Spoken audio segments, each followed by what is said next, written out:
സല്ലല്ലാഹു അലാ മുഹമ്മദ് സല്ലല്ലാഹു അലൈഹി വസല്ലം. അബൂബക്കർ റളിയല്ലാഹു അൻഹുവിനെ സംബന്ധിച്ചിടത്തോളം ജീവിതത്തിൽ വലിയ പ്രതിസന്ധിയുള്ളൊരവസ്ഥ ഉണ്ടായത് കുടുംബത്തിൽ നിന്നാണ്. കുടുംബത്തിൽ നിന്നുള്ള പ്രതിസന്ധി തരണം ചെയ്ത് സഹിച്ച് മുന്നോട്ട് പോകാൻ കഴിയണം. അപ്പോഴേ മനസ്സിന് വിശാലത കിട്ടുള്ളൂ. അല്ലെങ്കിൽ ആ മനസ്സ് ഇങ്ങനെ ചുരുങ്ങി നിൽക്കും. എപ്പോഴും ഒരു എക്സ്റേ എടുത്ത് നോക്കിയാൽ മതി, അങ്ങനെ ചുരുങ്ങിയിട്ടുണ്ടോ? എക്സ്റേയിലൊന്നും കാണാത്ത ചുരുക്കമുണ്ട്. അതിന് ഇനി ഏത് മെഷീനാണുള്ളത്? ടോർച്ചടിച്ചാലും കാണാത്ത ചുരുക്കുണ്ട് കൽബിന്. അതിന് മെഷീനില്ല. അത് മനസ്സിലാക്കാം.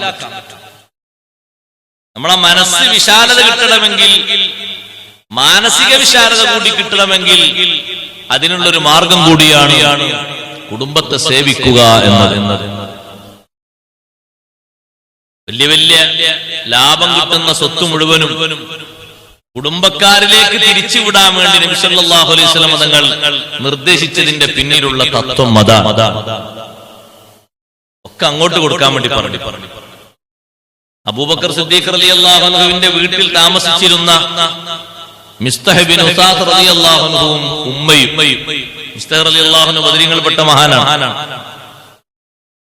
ആയിഷ ബീവി റളിയല്ലാഹു അൻഹയുടെ വിഷയത്തിൽ മുനാഫിഖുകൾ പറഞ്ഞുവിട്ട ആ ആക്ഷേപത്തിൽ മിസ്തഹ് റളിയല്ലാഹു അൻഹു കുടുങ്ങി എന്ന വിവരം സിദ്ദീഖ് റളിയല്ലാഹു അൻഹു അറിഞ്ഞു. മിസ്തഹ് റളിയല്ലാഹു അൻഹുവിനെ ഹദ് കിട്ടിയപ്പോൾ, അടി കിട്ടി. അത് സാധാരണ ആളുകളെ പറഞ്ഞാൽ സാക്ഷിയില്ലാത്ത രൂപത്തിലാണെങ്കിൽ 80 അടി. നബി സല്ലല്ലാഹു അലൈഹി വസല്ലം തങ്ങളെ പത്നിമാരാകുമ്പോ 80 പോരാ, 160. അങ്ങനെ അതിന്റെ കണക്ക്.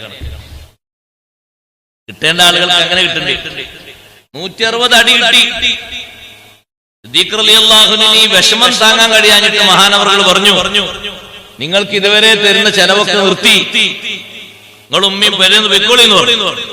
സങ്കടം കൊണ്ട് പെരേന്ന് പൊയ്ക്കോളി എന്ന് പറഞ്ഞപ്പോ മിസ്തഹ് റളിയല്ലാഹു അൻഹു മാതാവും ഒരു കെട്ടൊക്കെ എടുത്തിട്ട് അവര് പെരേന്ന് പുറപ്പെട്ടു.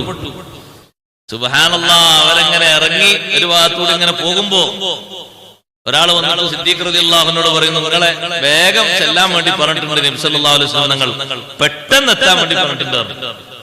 സിദ്ദീഖ് റളിയല്ലാഹു അൻഹു പെട്ടെന്ന് തട്ടെടുത്ത് തലയിലിട്ട് കുപ്പായൊക്കെ പോകുന്ന വെയിലിട്ട് വേഗം ചെന്നു. അപ്പൊ പറഞ്ഞു, നിങ്ങളെ വിഷയത്തിൽ അല്ലാഹു തആല ഒരു നിർദ്ദേശം തന്നിട്ടുണ്ട്. വലാ യഅ്തലി ഉലുൽ ഫദ്ലി മിൻകും വസ്സഅതി അൻ യുഅ്തു ഉലിൽ ഖുർബാ വൽ മസാകീന വൽ മുഹാജിരീന ഫീ സബീലില്ലാഹ്. നല്ല കഴിവും പ്രാപ്തിയും ഉള്ള ആളുകൾ, ഒരുപാട് മഹത്വത്തിന്റെ ഉടമകൾ, കുടുംബക്കാരിൽ നിന്ന് എന്തെങ്കിലും അപക്വമായ സംഗതികൾ ഉണ്ടായതിന്റെ പേരിൽ ഇനി അവർക്ക് ചെലവ് കൊടുക്കൂല എന്ന് സത്യം ചെയ്യരുത്.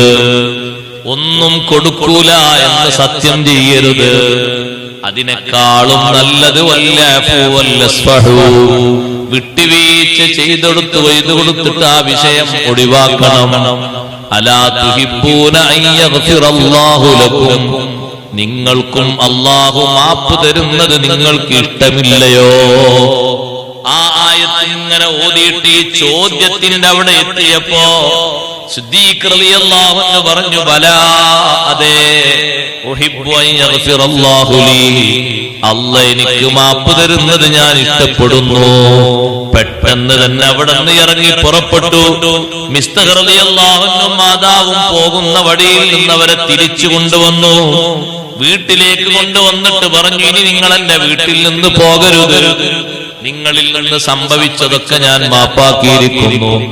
നിങ്ങൾക്കുള്ള ദാനം ഒരു കാലത്തും ഞാൻ വെട്ടിക്കുറക്കുകയില്ല. തരാനുള്ള ചെലവിനേക്കാൾ അധികം ഇനിയും നിങ്ങൾക്ക് തരും. നിങ്ങളെ ഇവിടെ നിന്ന് ഒരു സമയം പോകാൻ വേണ്ടി പറഞ്ഞപ്പോഴാണല്ലോ അള്ളാഹുവിന്റെ നിർദ്ദേശം വന്നത്.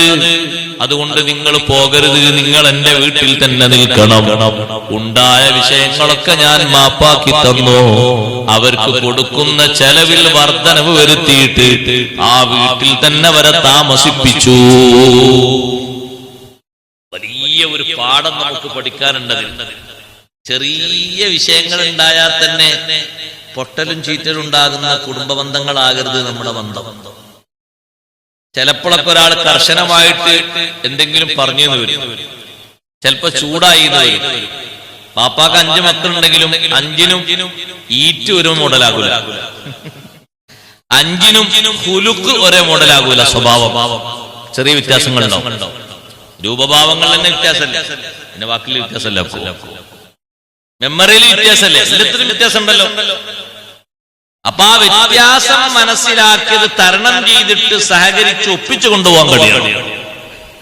എന്റെ ജേഷ്ഠനാണ് എന്നോട് ചൂടാകുന്നതെങ്കിൽ ഒന്ന് ക്ഷമയോടെ അത് കേൾക്കാനുള്ളൊരു മനസ്ഥിതി എനിക്ക് വേണം. ഒന്നുമല്ല എന്നെ മൂത്ത ആള് എന്നുള്ള നിലക്ക് ഞാനത് പരിഗണിക്കണം. കുറച്ച് സ്ട്രോങ് ആയിട്ട് ആള് പറഞ്ഞു, ഒന്ന് സ്വബൂർ ചെയ്യാം, ഒന്ന് ക്ഷമിക്കാം, കുറച്ച് ഞാൻ മാറിക്കോളൂ. പിന്നെ ചൂടാറിയതിന്റെ ശേഷം നമുക്ക് വാക്കുള്ളതൊക്കെ ഒന്ന് പ്രതികരിച്ച് വിഷയം പറയാം. അല്ലറ ചില്ലറ വിഷയങ്ങൾ വരുമ്പോഴേക്ക് അകലരുത്, അഡ്ജസ്റ്റ്മെന്റ് ചെയ്ത് മുന്നോട്ട് കൊണ്ടുപോകണം. അപ്പോഴാണ് അതിന്റെ വികസനം ഉണ്ടാകുക. മരിച്ചു കഴിഞ്ഞിട്ട് മയ്യത്ത് നിസ്കരിക്കാൻ വേണ്ടി വന്നു എന്നിടത്ത് മാത്രമല്ല കാര്യമുള്ളത്, അതിന്റെ മുമ്പ് തന്നെ ജീവിതത്തിന്റെ എല്ലാ ഭാഗങ്ങളിലും ശ്രദ്ധിക്കണം. പ്രധാനമായും ഞാൻ അവിടെ പറഞ്ഞൊരു പോയിന്റ്, ആവശ്യകാര്യങ്ങൾ അറിഞ്ഞുകൊണ്ട് സഹകരിക്കാനുള്ളൊരു മനസ്ഥിതിയില്ലേ, അതാണ് ഏറ്റവും വലുത്. നമ്മുടെ സ്വന്തം സഹോദരന് ആവശ്യമുണ്ട്, ആ ആവശ്യം നിർവഹിക്കാൻ പറ്റുന്ന ഒരവസ്ഥയിലാണ് നമ്മളുള്ളതെങ്കിൽ നമ്മുടെ ജീവിതത്തിൽ നമ്മൾ ചെയ്യുന്ന ഏറ്റവും വലിയ ഹൈറാണ് ആ ആവശ്യം നിറവേറ്റി കൊടുക്കുക എന്നുള്ളത്. അതുകൊണ്ട് നമ്മൾ ആവശ്യങ്ങളൊന്നും നടത്തണ്ടെന്നല്ല, നടത്തുന്നതിന്റെ കൂട്ടത്തിൽ തന്നെ പറഞ്ഞു കാര്യങ്ങൾ ചെയ്യണം. കുടുംബക്കാരങ്ങനെ പരിഗണിക്കണം. എന്തെങ്കിലുമൊക്കെ ചെലവും കാര്യങ്ങളൊക്കെ ഉണ്ടെങ്കിൽ ഏറ്റെടുത്തുകൊണ്ട് കാര്യങ്ങൾ നടത്താൻ പറ്റുന്ന ഒരു അവസ്ഥയിലാകണം. കണക്ക് പറയാതെ ആത്മാർത്ഥമായിട്ട് ഒരു അത്യാസന്ന ഘട്ടത്തിൽ ഒരു ചെലവ് നടത്താൻ തന്നെ ആളുകൾ മുന്നോട്ട് വരുന്നത് കുറവാണ്. പിന്നെ ബാക്കിയുള്ളവർ ചോദിക്കണം, ഈ കിടക്കുന്ന ആൾക്ക് ബന്ധുക്കളും മറ്റൊന്നും ഇല്ലേ എന്ന് ചോദിക്കണം. അപ്പൊ ആരെങ്കിലൊക്കെ വരും. അതൊക്കെ കറക്റ്റായിട്ടൊരു കണക്കൊരു ഭാഗത്തൊക്കെ കുറിച്ച് റെഡിയാക്കി വെച്ച് അയാളൊന്ന് ആഫിയത്തോടൊന്ന് എണീറ്റു എന്ന് കണ്ടാൽ ആദ്യമായി ചെല്ലുന്നത് ഈ കണക്കായിട്ടായിരിക്കും. ആ കണക്ക് എന്റെ വകാന്ന് കൂട്ടണം. ചില കണക്കുകളൊക്കെ നമ്മളെ വക കൂട്ടണം. കൂട്ടാൻ ഏറ്റവും നല്ല കണക്ക്, സൗജന്യമായിട്ടും ദാനായിട്ടും കൊടുക്കാൻ പറ്റുന്ന ഏറ്റവും നല്ല ദാനം കുടുംബക്കാർക്കാണ്. റമളാനില് എത്ര ആൾക്കാർ സ്വതക്ക കൊടുക്കലുണ്ട്?